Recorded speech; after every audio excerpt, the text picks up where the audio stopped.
The Virginia Beach Community Development Corporation works with the city to provide affordable housing for low and moderate income people, some of them veterans like Dan Halleck, who is today a clean and sober man. But after his wife died in 2002, Dan became addicted to heroin and lost everything. The house, the cars, the families, relatives, just your dignity, your pride, you just lose it all. Your only thought 24/7 is drugs.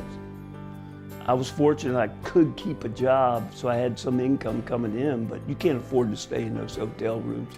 So Dan started living in his truck before finally landing temporary housing at Vet's house in Virginia Beach.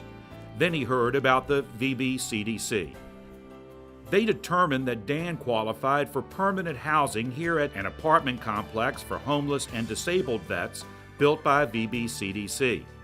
Dan now has a one-bedroom apartment with a full kitchen and freedom to come and go as he pleases. For one thing, you don't have to live with anybody. You don't have anybody standing over you. This is your house. You come and go like you want. You have your key. This is your location. And it's great. We just try to create buildings that are wonderful homes for people that have done wonderful things for us. But Dan needed direction. When you're married for 32 years, my wife handled all the finances. I didn't even know how to write a check, tell you the truth. The Vbcdc taught Dan how to manage his money. Now, with a steady job as a plumber, he's back on his feet and is now counseling other vets. What we try to do, at least from a housing perspective, is to be able to give them a housing option that is no more than 30% of their overall income.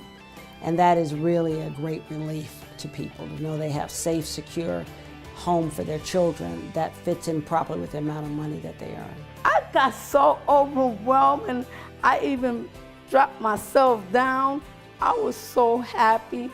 Teresa Rivera is thankful Vbcdc found her a home, restoring a sense of security for her and her son. I felt so comfortable and didn't have no problem there ever since.